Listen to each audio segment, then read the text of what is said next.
E aí, pessoal, beleza? Vamos para a nossa terceira aula, né? Os problemas da indução. Como eu tenho repetido, esse curso não vai exigir nenhuma leitura para acompanhar as aulas. No entanto, não se esqueçam de ler os textos indicados para a sessão de discussão, né? Para quem se interessar pelo assunto dessa aula, né, que são os problemas da indução, acho que dessa vez vale a pena ler o texto original de Hume, né? Que além de um filósofo brilhante, é um escritor de raro talento. O mesmo vale para Descartes também, sejamos justos, né? Embora eu acho que a clareza e a forma enxuta que Hume escreve torna seu argumento, né, seu texto ainda mais acessível que o de Descartes, né? Então, na nossa pasta, eu deixei trechos selecionados da investigação sobre o entendimento humano de Hume. Esses textos aí foram retirados desse livro que vocês estão vendo, né, que é o Filosofia dos Pontos. Textos fundamentais comentados, né, em que Lawrence Bonjour e Ian Baker, né, que são bons filósofos contemporâneos, apresentam passagens centrais de grandes obras da história da filosofia e oferecem comentários elucidativos, né? Outra possibilidade de leitura, que também está na pasta, é o artigo O Velho e o Novo, Problema da Indução, de Eros Carvalho. Eros foi meu professor, né? Tanto meu professor, na verdade, quanto o professor de Arthur Viana, que está dando aula para vocês também nesse bimestre, né? Nós fomos colegas em um certo período do doutorado. Então, começando, o David Hume foi um filósofo escocês que produziu seus principais trabalhos cerca de um século depois de Descartes e aproximadamente meio século antes do início da Revolução Francesa, ou seja, ali por volta de 1750, um pouquinho antes, um pouquinho depois. Ele é amplamente reconhecido como uma das figuras centrais do iluminismo escocês e como membro da tríade clássica do empirismo britânico, né? Ao lado de John Locke, que é inglês, e George Berkeley, que é irlandês, né? E o Hume, como eu falei, é escocês. Sua obra combina ceticismo e naturalismo, né? E contém uma crítica à metafísica racionalista de pensadores como Descartes, Spinoza, Leibniz, etc., né? Hume também é célebre por ter despertado o filósofo alemão Immanuel Kant do sono dogmático, né? Nas palavras do próprio Kant. Hume ele introduz o problema da indução no contexto de sua análise sobre as noções de causa e efeito, como ele faz, por exemplo, na parte 2 da seção 4 desse livro aqui, que são as investigações sobre o entendimento humano e sobre os princípios da moral, né? Às vezes está só como investigação sobre o entendimento humano, né? Que aqui tem essas duas partes. Hume tem outro livro importante que é o Tratado, né? Mas nesse aqui também contém essa questão. Qual é a questão? Qual é o problema da indução? Suponha que à nossa frente haja um monte de pólvora e um pavio aceso, né? Que está conduzindo fogo diretamente para a pólvora. E que a partir dessa observação nós inferimos que um efeito ocorrerá, a saber, a explosão, né? Em um caso como esse, a relação causal que estabelece o elo entre nossas experiências passadas, né? Ou seja, a gente viu outras vezes pólvora sendo acesa e explodindo. Nossa experiência presente, a gente está vendo a pólvora e o pavio indo em direção à pólvora e nossas expectativas sobre o futuro, né? Vai explodir. Hume, então, ele argumenta que não podemos estabelecer uma inferência causal pela razão pura. Ou seja, que não há uma fundamentação puramente racional para raciocínios como esse. Em vez disso, a inferência causal se fundamentaria em nossa experiência, mais precisamente na observação da conjunção constante entre eventos, né? Pólvora mais fogo igual a explosão. Assim, inferimos que haverá explosão com base na experiência passada, que associa pólvora e fogo a explosões. Acho que até aqui não está muito claro o que ele quer dizer com não haver uma fundamentação puramente racional, mas vamos chegar lá. O argumento de Hume se concentra em um tipo específico de inferência, né, que pode ser expressa da seguinte maneira. Todas as instâncias observadas de A foram B, logo a próxima instância de A será B. Né? Todas as instâncias de pólvora com a presença de fogo resultou em explosão, logo a próxima instância de pólvora com a presença de fogo resultará na explosão. Né? Na verdade, o exemplo que Hume dá é todas as instâncias observadas de pão com determinadas características, não está mofado, etc., foram nutritivas, logo o próximo pão, que tem essa mesma aparência, será nutritivo. Esse raciocínio é um caso de indução enumerativa simples, né? Seria o termo técnico para esse tipo de raciocínio, mas que por motivo de simplicidade vou chamar só de indução, tá? Por isso que é o problema da indução. O objetivo de Hume é compreender em que induções se fundamentam. E sua tese é que elas não podem ser fundamentadas racionalmente. Em termos gerais, Hume descreve esse tipo de inferência como contendo uma transição do seguinte tipo. Tendo constatado que tal objeto ou conjunto de objetos esteve sempre acompanhado de tal efeito, prevejo que outros objetos que se mostram semelhantes aos passados também serão acompanhados por efeitos semelhantes. A ideia, ele denomina essa ideia de princípio da uniformidade da natureza, algo desse tipo, que consiste na ideia de que as regularidades ainda não observadas serão semelhantes àquelas que observamos, que já observamos, no caso, né? Ou seja, que o curso da natureza sim continua de forma uniforme.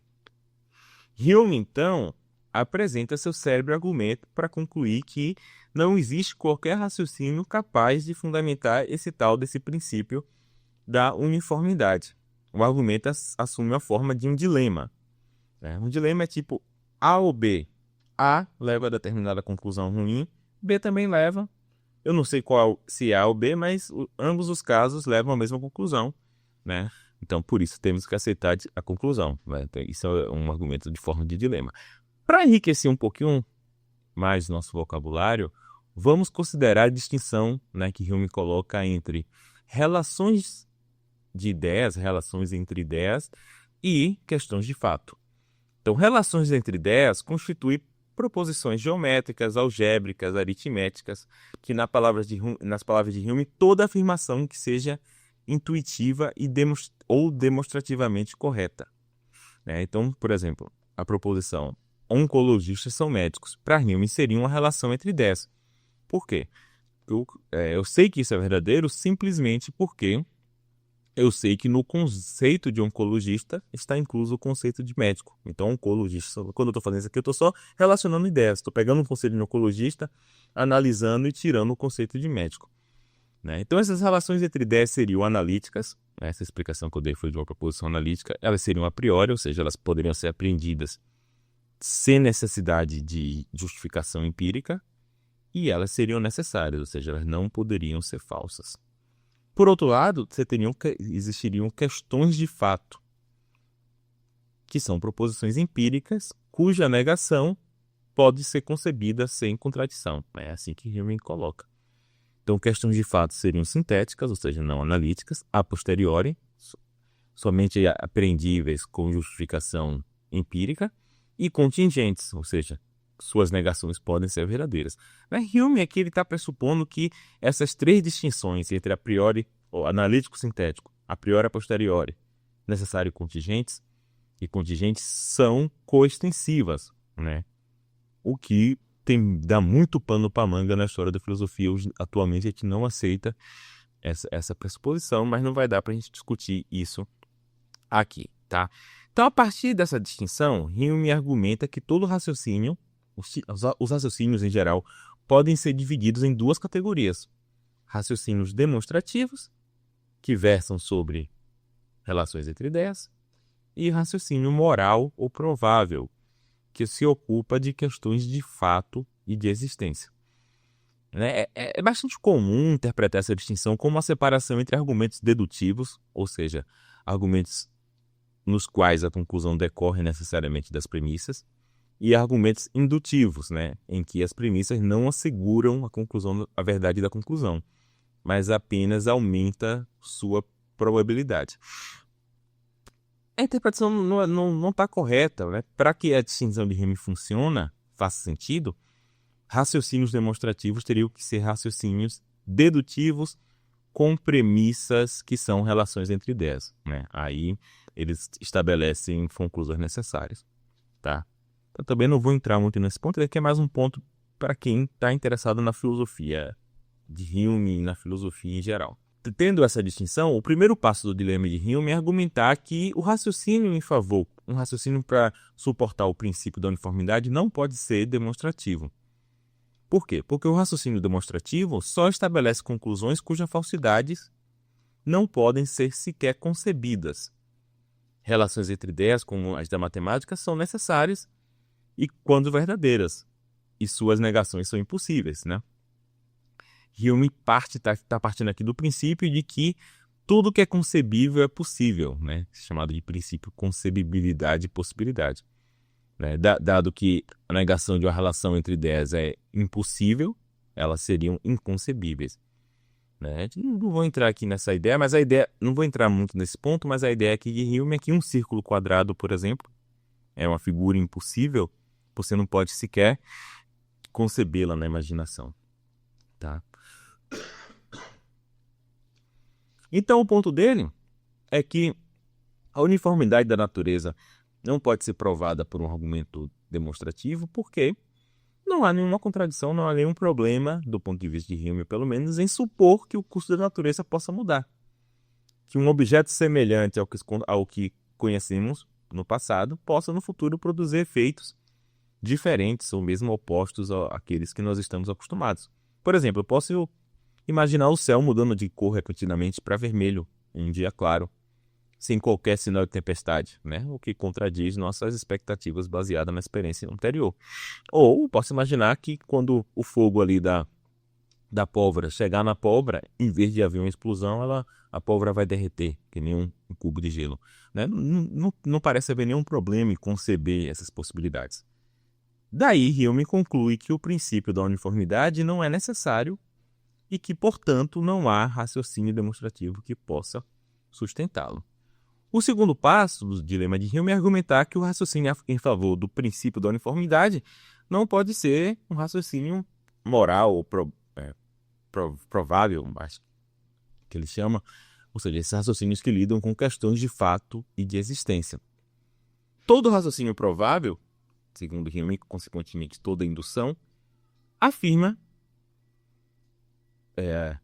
parte do pressuposto de que o futuro vai decorrer conforme o passado, ou seja, toda indução parte do próprio princípio da uniformidade. Portanto, se a cadeia de raciocínio que busca justificar o princípio da indução ou o princípio da uniformidade se apoiasse no argumento indutivo, esse raciocínio estaria pressupondo exatamente aquilo que ele pretende provar, né?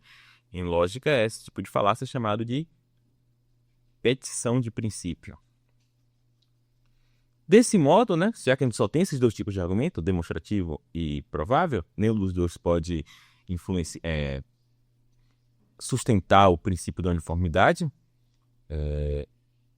Hume conclui que não há argumento que possa sustentar esse princípio, né? A conclusão é que nossa tendência de projetar regularidades do passado para o futuro não encontra respaldo na razão, né? Então, o problema da indução consiste em encontrar uma maneira de escapar dessa conclusão, apesar do rigoroso argumento de Hume, né? E tem propostas, tá? Mas meu ponto não é analisar o problema da indução, é mostrar algumas consequências para IA, então não vou entrar nessas propostas. Então, só para recapitular o argumento de Hume, né, coloquei de uma maneira um pouquinho mais arrumada, né, é um dilema, né? Você tem A ou B, né? O primeiro chifre é a primeira possibilidade, A. O segundo chifre é B, né? Então, para argumentar na forma de um dilema, você tem que mostrar que você tem X possibilidades e que todas as possibilidades levam à mesma conclusão. Daí você pode concluir aquela conclusão, tá? Então para recapitular, o argumento tem mais ou menos a seguinte estrutura. Premissa 1. Existe apenas dois tipos de argumento, demonstrativos e prováveis. Premissa 2. A indução pressupõe o princípio da uniformidade, né? Que eu escrevi aí PU. Então, o primeiro chifre do dilema, né? A gente vai pegar ali a premissa 1, tem uma disjunção, vou pegar a primeira possibilidade, um argumento demonstrativo. Um argumento demonstrativo estabelece uma conclusão cuja negação é contraditória. Negar o princípio da uniformidade não leva a uma contradição, né? Por quê? Porque a gente pode conceber, a gente está assumindo que tudo que é concebível é possível, né? Isso aqui é outro pressuposto que alguém poderia questionar. Logo, não há argumento demonstrativo para o princípio da uniformidade, né? C1 ali, conclusão 1, se segue da premissa 3 e 4. Ali tá meio com problema ali, mas eu vou ler, tá? Segundo chifre do dilema. Qualquer argumento provável para o princípio da uniformidade pressupõe o próprio princípio da uniformidade. Um argumento para um princípio não pode pressupor esse mesmo princípio, né? Que princípio que está aqui em cima. Né? Logo, conclusão 2, né, que deveria estar aqui onde está truncado, não há argumento provável para o princípio da uniformidade. Né? Então, o primeiro chifre chegou à conclusão de que não há argumento demonstrativo para o princípio da uniformidade.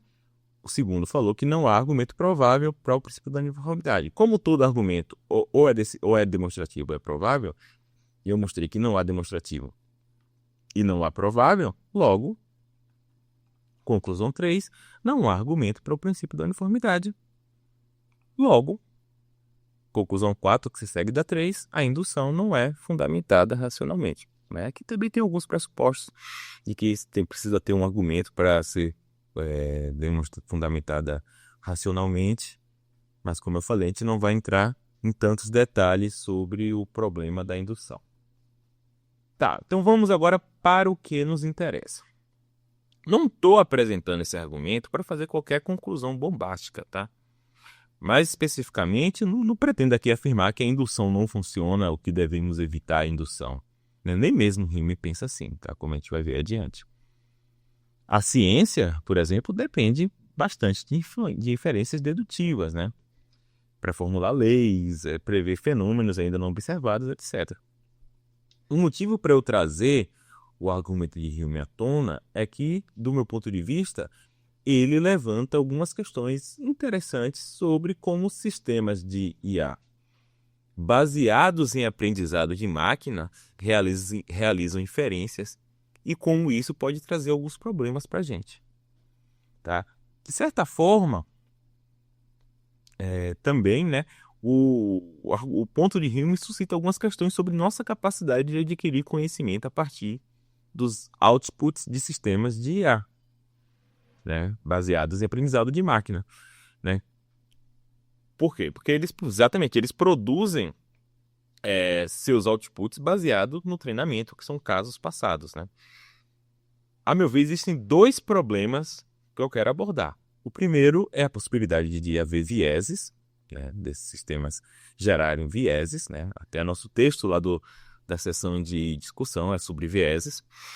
E o segundo problema é que, dada a opacidade, né, outra consequência ruim da opacidade, não há garantia de que a IA categoriza internamente seus dados de modo a que possa, pelo menos em princípio, gerar induções razoáveis ou justificadas em algum sentido.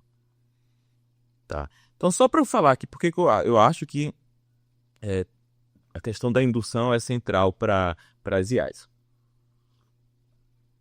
A gente é frequentemente lembrado que os modelos de aprendizado de máquina são opacos, né? Ou seja, seus mecanismos internos não podem ser inspecionados de maneira significativa por seres humanos. Mas tão relevante quanto a nossa dificuldade de olhar dentro desses modelos de IA é a incapacidade que esses modelos têm de enxergar fora, ou seja, para o mundo ao redor. Uma vez treinados, esses modelos de aprendizado de máquina operam com base nos dados que receberam, né? E não possuem percepção do contexto externo ou de mudanças do ambiente que possam influenciar o resultado, a não ser que ele esteja sendo constantemente treinado. E mesmo assim, ainda tem algumas limitações que eu posso falar depois. A melhor esperança desses modelos é que os dados-alvo, né, se pareçam com os dados utilizados no treinamento. Nesse sentido, a gente pode considerar esses modelos de aprendizado de máquina como máquinas puramente intuitivas. Né? O que eles estão fazendo é indução o tempo todo, né? Indução naquele sentido de Hume, né? Ou seja, inferências baseadas no princípio da uniformidade. Só que para que o modelo tenha um desempenho satisfatório em dados novos, a gente também tem que supor que os dados novos são semelhantes aos dados do passado. Essa dependência direta dos outputs em relação ao conjunto de treinamento pode ocorrer, né? Isso pode ocorrer por pelo menos 2 motivos. Primeiro, os dados do treinamento podem ser parciais ou não representativos, né? Podem distorcer os fenômenos subjacentes que moldam esses dados, resultando em um modelo que não reflete adequadamente o mundo real. Então, por exemplo, uma amostra enviesada de candidatos pode levar uma inteligência artificial classificar sistematicamente determinados perfis como não aptos para uma vaga de trabalho, mesmo que essas avaliações não reflitam as reais capacidades dos candidatos. Então, aqui, não só a questão dos dados da amostra ser enviesada, né? Mas talvez também pode ser que o modo como essa amostra foi traduzida para a máquina poder entender também pode ser enviesada, né? Por exemplo, se você está fazendo uma aprendizagem supervisionada, talvez o modo como você categorizou seus dados já era enviesado. E isso vai gerar vieses no futuro. Nesse caso, sendo honesto, sendo justo aqui, o problema não está na indução em si, né? Mas está, ao menos parcialmente, na escolha da amostra, né? na formatação da amostra, etc. Tá? O segundo problema se conecta mais diretamente com o problema da indução. Ele surge quando não é razoável supor que os padrões observados no passado se repetirão no futuro, especialmente quando temos poucas observações ou estamos lidando com situações em que a uniformidade é mais frágil, como questões sociais, ou quando fatores contextuais exercem grande influência nas conclusões. Nesses casos, a inferência baseada em dados passados apenas se torna frágil, né? E os outputs do sistema podem não refletir a realidade futura. Suponha, por exemplo, que a gente quer prever se o próximo presidente do Brasil será negro. Se basearmos nossa previsão apenas na cor, na raça, na etnia dos presidentes anteriores, a indução vai nos levar a concluir que a chance era muito pouca, próxima de zero. No entanto, essa possibilidade pode estar completamente equivocada dependendo do contexto político atual. Né? Atualmente, não parece que sequer tem algum candidato negro, né? Mas vamos dizer que surja um candidato com muita chance negro, a gente fizer essa indução com base em casos passados, vai dar uma chance baixa, quando na verdade a chance é considerável. Então aqui o problema não está na escolha da amostra, mas no próprio modo como os dados se organizam, como as situações, a realidade social se organiza. Tá, gente? Então eu queria apresentar alguns exemplos sobre esses 2 tipos de casos, né, de vieses que podem surgir do uso de aprendizagem de máquina, né, a partir desse artigo, né, que eu encontrei, achei o título muito interessante, porque é exatamente o tema dessa aula. Né, o título do artigo é From Hume to Wuhan. Uma jornada epistemológica no problema da indução na nos modelos de aprendizado de máquina da Covid-19 e seu impacto na pesquisa médica. Então, é de Carlos Vega, que é do Luxembourg Center for Science Systems Biomedicine. Então, no resumo, aqui, logo no comecinho, a gente já... Aqui, ó. Já diz aqui, esse trabalho exemplifica o impacto do problema da indução na pesquisa médica, estudando as questões metodológicas das soluções recentes para o diagnóstico assistido por computador da COVID-19 a partir de imagens de raio-x de tórax, né? Então, como vocês podem ver, o artigo trata de alguns pontos bem específicos da cultura médica. Mas eu acho que dá para generalizar alguns pontos aqui que são colocados no artigo. Por exemplo, aqui na página 3, né?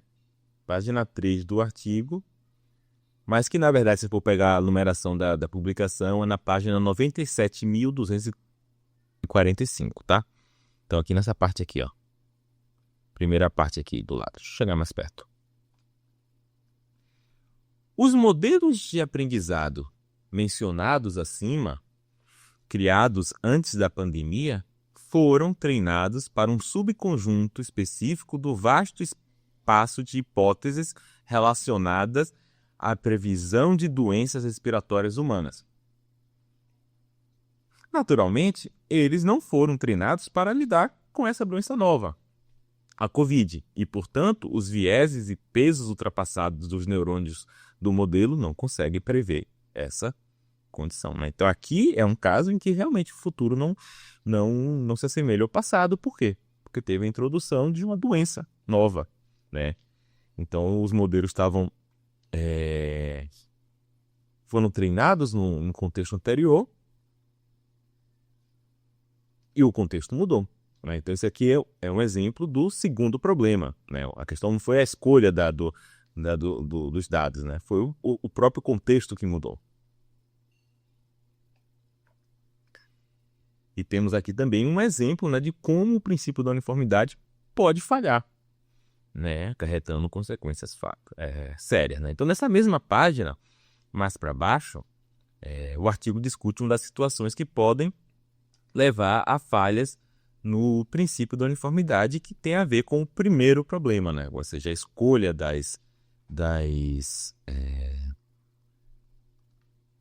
amostra, né? Vamos lá. Tipicamente, esses classificadores retornam uma probabilidade para cada classe. E a classe mais provável é escolhida como uma predição. Naturalmente, a soma dessas probabilidades deve ser igual a 1. Mas reduzir o espaço de resultados, que originalmente é vasto, para um espaço de eventos limitados a algumas classes, aumenta artificialmente a probabilidade das classes escolhidas. Então, por exemplo, existem muitas doenças, né? Muitas doenças com probabilidade muito baixa de acontecer. Então, quando você está treinando a sua IA, vamos dizer que isso aqui seja treinamento pelo Flamengo, esse aqui é treinamento supervisionado. Você não necessariamente você vai querer que sua IA detecte dezenas, centenas, milhares de doenças com probabilidade muito baixa, né? Sua IA é especialista em algumas doenças que são as mais comuns. Então, ele está falando que o fato de você reduzir o espaço a poucas classes aumenta artificialmente a probabilidade de cada uma dessas classes escolhidas. Não importa quantas classes sejam consideradas. A soma das probabilidades dessas classes será será um número, né, no conjunto de treinamento e teste, mas nada garante que esses eventos mantenham a mesma probabilidade no mundo real, onde existem muito mais classes, né? Tá? Que é um problema do tipo 1. É um problema da escolha dos dados, o modo como os dados foram tratados, poder levar a vieses. Então, o problema que a opacidade traz para induções realizadas por sistemas de aprendizado de máquina ficará mais claro quando a gente abordar o outro problema da indução, né? O chamado novo enigma da indução, como a gente vai fazer agora. Esse tipo de problema ocorre especificamente, não especificamente, mas mais pronunciadamente em casos de treinamento não supervisionado, né? Então, a princípio eu estou pensando isso, tá? O ponto central aqui desse novo problema da indução aplicada a IA é que nossa capacidade de compreender como o sistema de IA representa suas categorias internamente pode comprometer nossa justificação para seus outputs de raciocínios indutivos, né? Isso aí, mais ou menos, a gente discutiu exatamente isso na segunda aula. Mas eu quero mostrar aqui um novo aspecto dessa mesma questão. Então, esse rapaz aí da foto é o Nelson Goodman. Ele nasceu em 7 de agosto de 1906, em Somerville, Massachusetts, nos Estados Unidos. E ele se formou em Harvard em 28, né? E ficou 12 anos aí no doutorado e concluiu o doutorado em 41, né? Ele estudou com C.I. Lewis, né? Um dos caras importantes aí para a lógica modal, né? Foi orientador dele. Estudou com Whitehead, com Scheffer, um pessoal importante aí para a galera da filosofia e da lógica. E durante o doutorado, o Goodman participou regularmente dos seminários do Quine sobre filosofia do Círculo de Viena, né? Então, falando aqui o círculo de amizades aí do Goodman, né?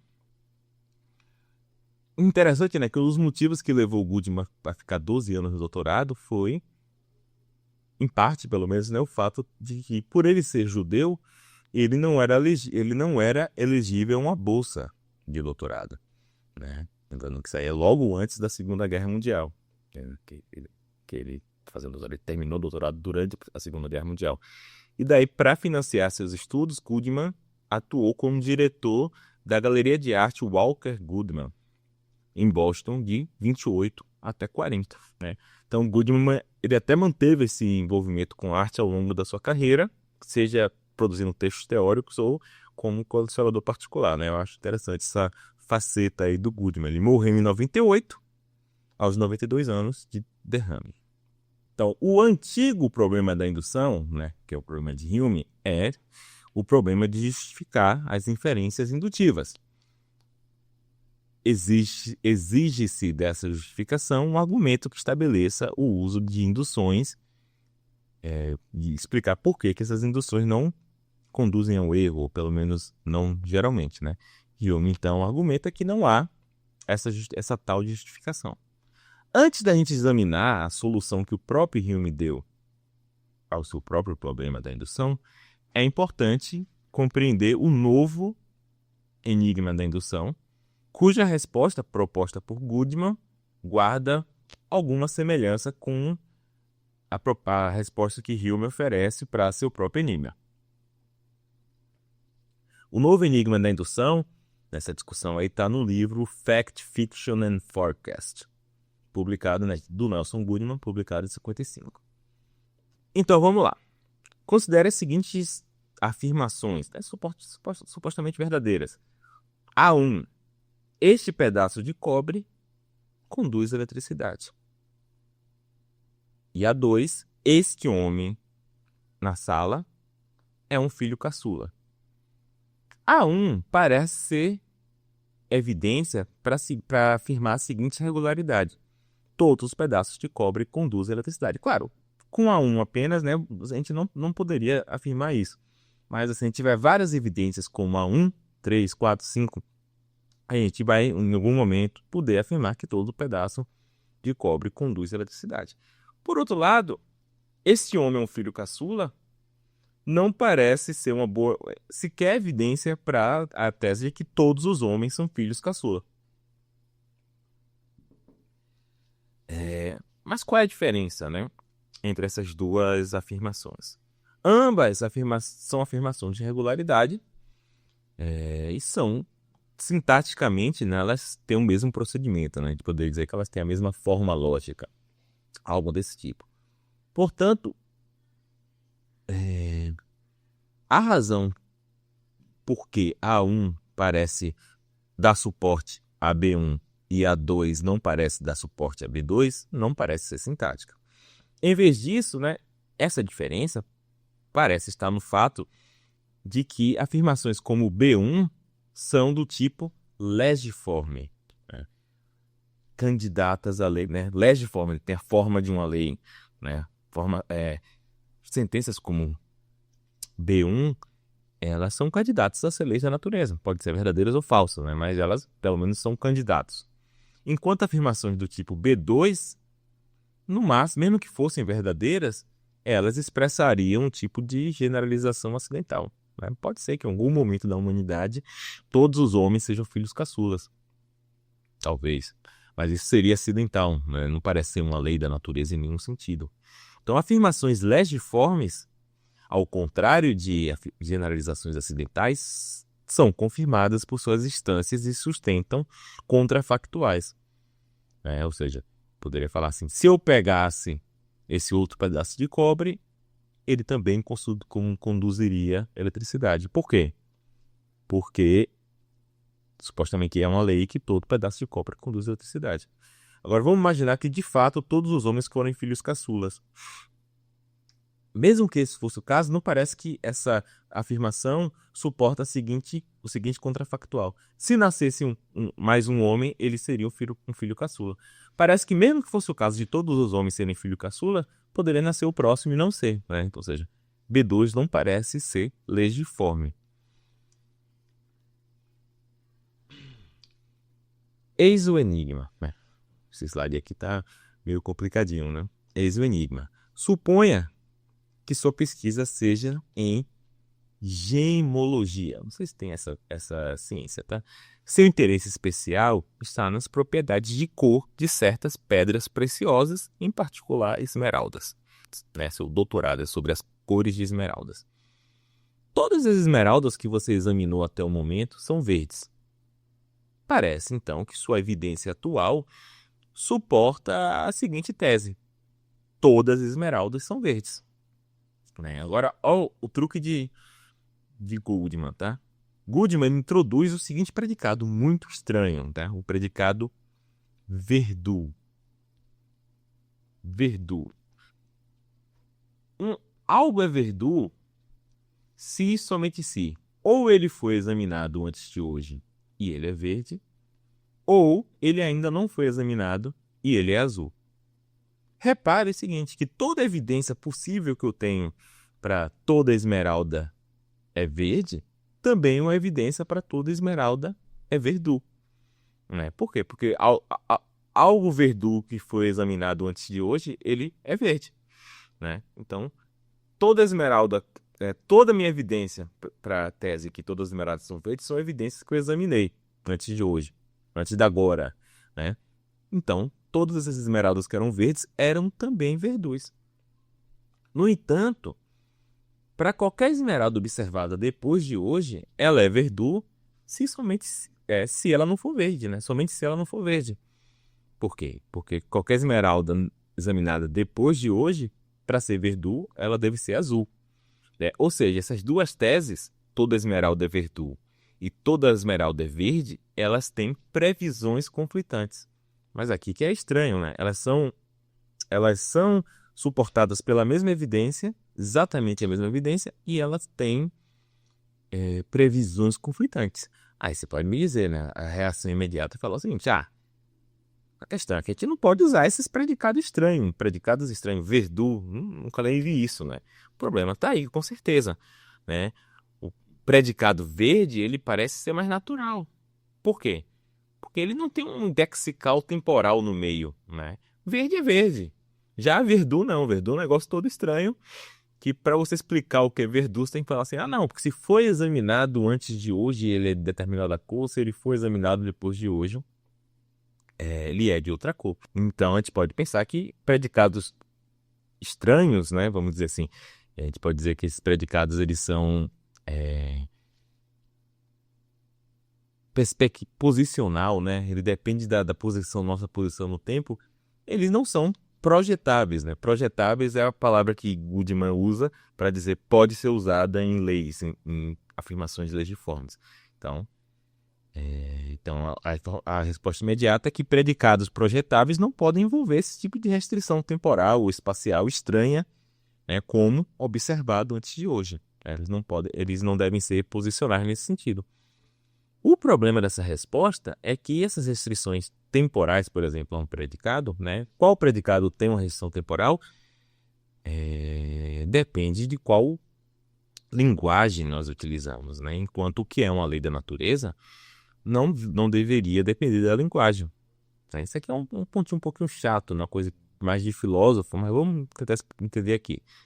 Se nossa linguagem tem como termos básicos azul e verde, né? ali, definição 1 e 2, aí tudo bem. Para eu definir Verdú e definir Azerde, né? Azerde é o contrário de Verdú, tá? Azerde é algo, tudo que foi observado antes é azul e o que foi observado depois é verde, né? Se os predicados básicos da minha linguagem são verde e azul, eu preciso especificar esse tempo para definir a Verdú e Azerde. Porém, e aqui são as definições 3 e 4, se minha linguagem tem predicados básicos Verdú e Azerde, né? Vamos imaginar algum tipo de polvo, né?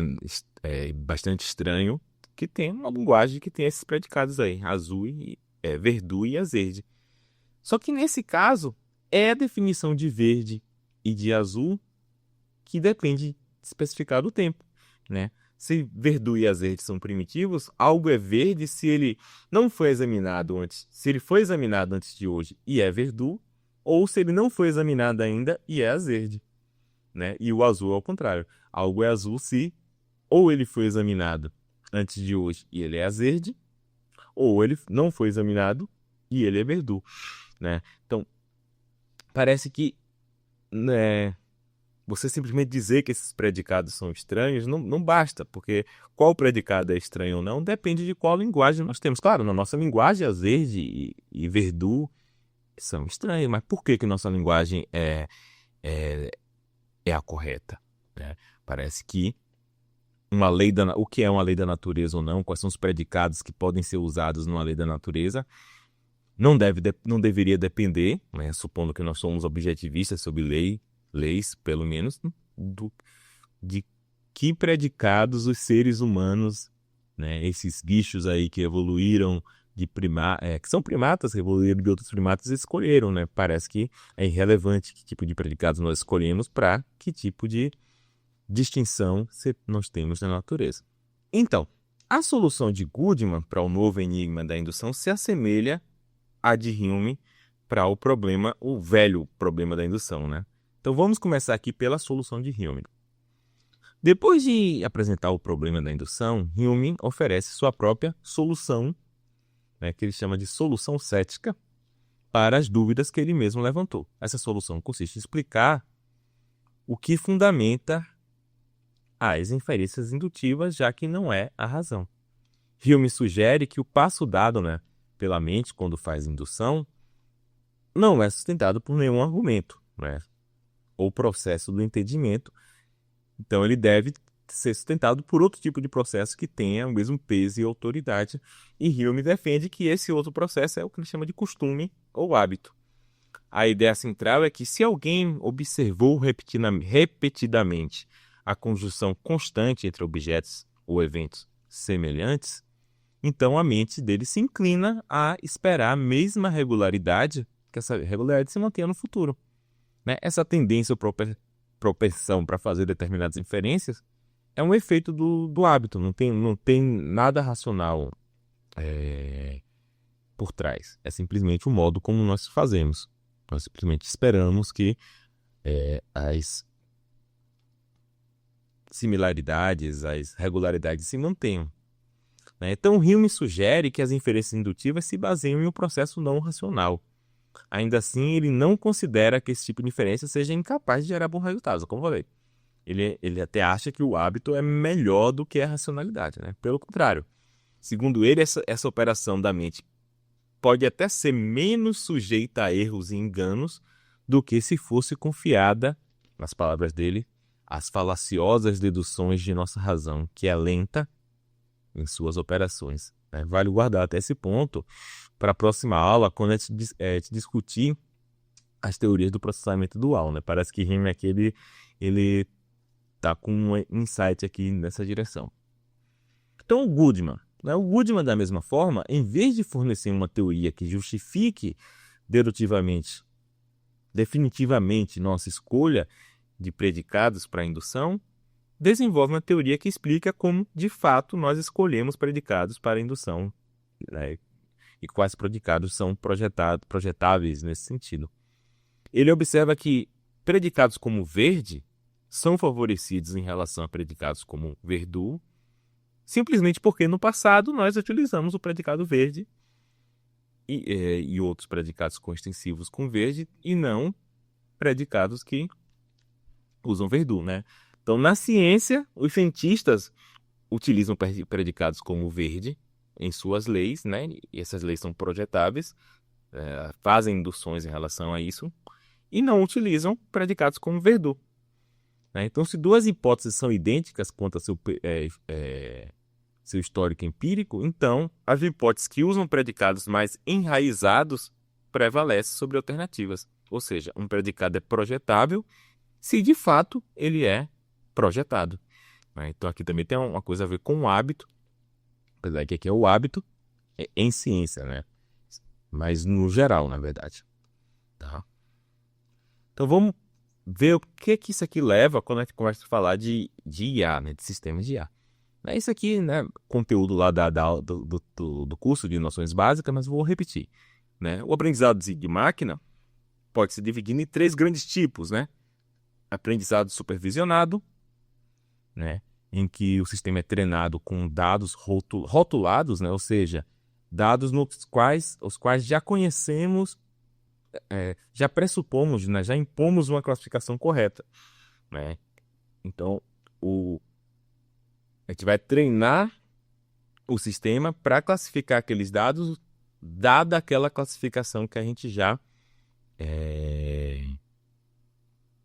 nós já provemos o sistema com, né?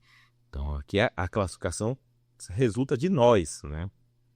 Então, o objetivo aqui é ajustar o modelo com base nos erros identificados entre as previsões dos sistemas e os resultados e a classificação correta. Já no aprendizado não supervisionado, o sistema vai simplesmente buscar padrões e agrupamentos entre os dados sem utilizar rótulos prévios, né? Ou seja, o sistema tenta descobrir a estrutura subjacente dos dados, similaridades entre os dados, para tentar fazer uma clusterização, para tentar fazer uma categorização, né? E a gente não oferece a ela já a categorização. Ela tem que tentar, a partir dos dados, categorizar de alguma maneira. E, por fim, tem aprendizado por retorno, ou por reforço, né, que é inspirado no conceito de recompensa e punição, né? O sistema aprende por meio de feedbacks, onde recebe recompensa por quando acerta e punições quando erra. A gente não dá diretamente a classificação, mas a gente meio que recompensa ou não, dado uma classificação prévia. Então, o meu raciocínio aqui é o seguinte: em casos de treinamento não supervisionado, especialmente no caso de aprendizado profundo, né, porque as redes são redes neurais com muitas camadas intermediárias, a própria IA vai definir como ela vai classificar os dados, né? E principalmente se for uma rede profunda, a gente vai ter menos capacidade de entender como ela está classificando por causa da opacidade, né? No entanto, não há nenhuma garantia que essas categorias que a IA escolha para classificar os dados sejam projetáveis, né? Sejam passíveis de serem utilizadas em enunciados legiformes, isso é, que mantenham a mesma relevância preditiva fora do conjunto de treinamento. Um exemplo discutido por Gabriele Johnson, né, do texto lá sobre algorithmic bias, né, que está na nossa seção de discussão, é o uso do proxy attributes, né, variáveis que se correlacionam com atributos socialmente sensíveis. Então, por exemplo, o sistema pode usar local de nascimento como substituto para raça, né? Por quê? Porque nos Estados Unidos, né, você tem uma divisão muito grande racial nos bairros, né? Então, isso não só dificulta a detecção de vieses, porque você não tem um predicado ali socialmente sensível diretamente, mas também leva a um problema adicional, que não há garantia que esse predicado substituto ele seja projetável, né? Não parece ser uma divisão natural em algum sentido, né? E outro risco aqui é o overfitting, né? Ou seja, quando a rede se molda tanto aos dados do treinamento, né? Que ela pega tantas especificidades dos dados do treinamento que ela não consegue sequer generalizar, né? Numa aula lá do Noções Básicas sobre IA, eu contei a história, né, de uma rede neural que eu treinei quando eu fiz o curso de IA, né, que parecia distinguir com alta precisão entre homens e mulheres, né? Ela acertava 99%. Acho que 99 para homem, um pouco, 99, enfim, 99 para um, 80 para outro, assim, mas era bem boa. Porém, né, quando a gente colocou os dados não de treinamento, mas de teste, ela piorou bastante. A gente penou bastante para tentar entender qual era o problema. E o problema era que, em vez dela identificar homens por traços correlacionados ao gênero masculino, ela estava identificando homens pelo fato de haver livros atrás dos homens. Por quê? Porque nosso conjunto de teste, ele estava enviesado, né? Não é que ele estava enviesado, mas ele tinha essa característica, né, que as fotos dos homens foram tiradas numa biblioteca e das mulheres não foi, né? Então a IA, ela estava generalizando a partir desse atributo, né, que não é um atributo projetável em nenhum sentido, né? Mas diferente de se ela estivesse generalizando a partir do formato do... Como é que chama isso aqui? Do chin, né, da bochecha, né? E não da presença de livros, né? Claramente, estar diante de uma estante de livros não é uma característica projetável para classificar gêneros. Assim, o ponto central é que não há garantia de que as categorias escolhidas por um IA sejam projetáveis. E essa certeza coloca em questão a justificação das induções que elas produzem. Esse mesmo problema pode ser colocado de outra maneira, né? Que é um questionamento que o próprio Goodman, em outro texto, tá? Ele coloca sobre a noção de similaridade. Depois eu coloco na aula, na bibliografia, esse outro texto do Goodman. 7 questões sobre similaridade, algo desse tipo, o nome do texto. Então, de fato, quando uma IA no aprendizado não supervisionado ela está construindo um modelo, ela está procurando similaridade entre os dados, né? Mas será que a própria noção de similaridade faz sentido? E será que uma IA vai reconhecer como similar as mesmas coisas que nós reconhecemos como IA ou como similar? Então, a crítica de Goodman à noção de similaridade é que qualquer dois objetos são, em algum sentido, similares, né? Porque eles, pelo menos, eles são similares no sentido de ambos serem objetos. Por isso, para que uma afirmação de que dois objetos são similares, né? Por exemplo, esses dois objetos, né?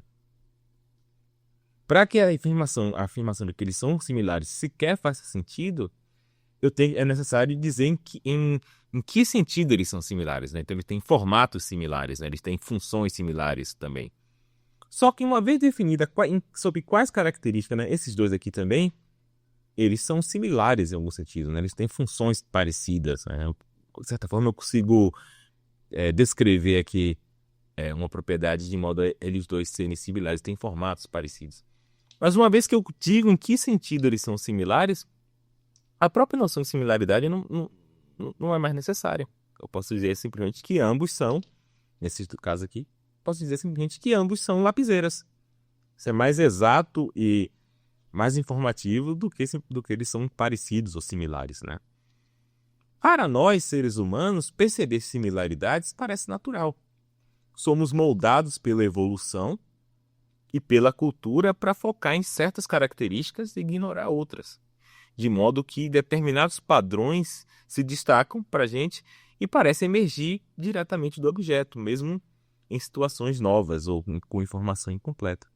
Uma IA, por outro lado, não possui essas predisposições.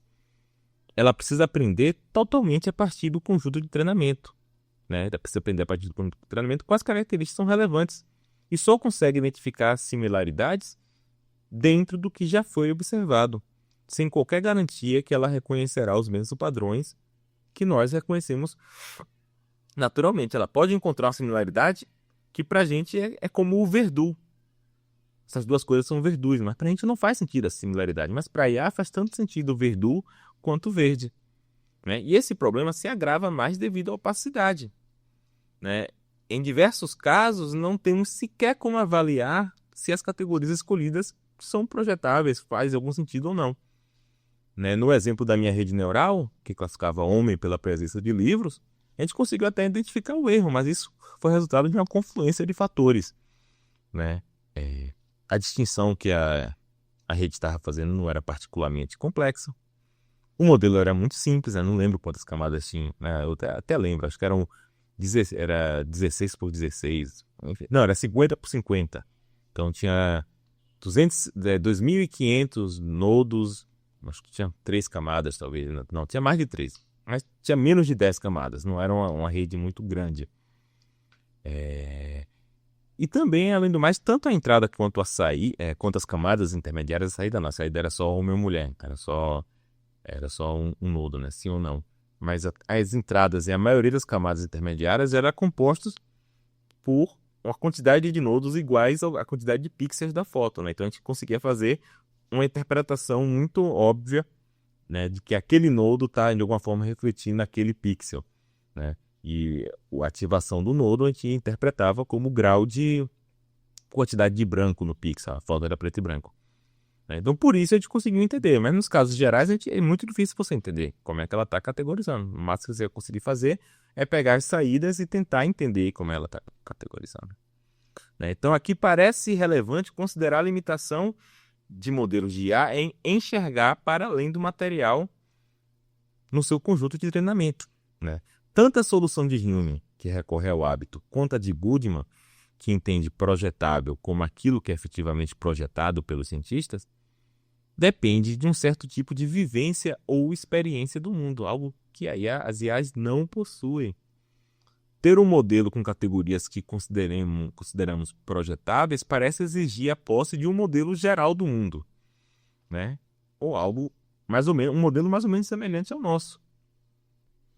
Então eu queria terminar a aula de hoje aqui com uma passagem, né, do livro de Hume, né, da investigação sobre o entendimento humano, que está na parte 1 da seção 5, né, em que Hume parece antecipar exatamente essas questões que eu estou colocando, né, quase que descrevendo o processo de treinamento de um IA, né? Só que a questão é, será que um IA pode ter experiência nesse sentido aqui que Hume está tomando como central? Vamos ver, né, a passagem em questão. Suponha-se que seja trazida de súbito a este mundo uma pessoa dotada, não obstante, das mais poderosas faculdades da razão e da reflexão. É verdade que ela observaria imediatamente uma contínua sucessão de objetos, com um acontecimento seguindo-se a outro, mas não conseguiria descobrir mais nada além disso. Ela não seria, de início, capaz de aprender por meio de nenhum raciocínio a ideia de causa e efeito, já que os poderes específicos pelos quais se realizam todas as operações naturais jamais se manifestam aos sentidos, né? Outra maneira de entender isso é que as categorias em que as coisas estão não se manifestam diretamente aos sentidos. E não é razoável concluir, meramente porque, em uma certa ocasião, um acontecimento precede o outro, que o primeiro é, então, a causa e o segundo é o efeito. Aí, na próxima página, né? Ele fala o seguinte: suponhamos que ela, né, essa criatura aí, que foi jogada na Terra, tenha adquirido mais experiência e vivido no mundo o bastante para observar que os objetos ou acontecimentos semelhantes estão constantemente unidos uns aos outros. Qual o resultado dessa experiência? O resultado é que essa pessoa passa a inferir imediatamente a existência de um objeto a partir do aparecimento do outro. Daí minha questão é sobre se essa experiência aqui de vivência no mundo é algo que um IA pode fazer exatamente por essa questão, né? Porque vivência no mundo aqui é você ter dados de treinamento em contextos levemente diferentes, né? Com acompanhamentos levemente diferentes. O que talvez não seja sempre o caso, né? De alguma forma que eu estou apontando para um problema parecido com o frame problem, né? Depois até deem uma olhada nisso daí, porque eu vou parar por aqui, tá bom, gente? Um abraço, tchau.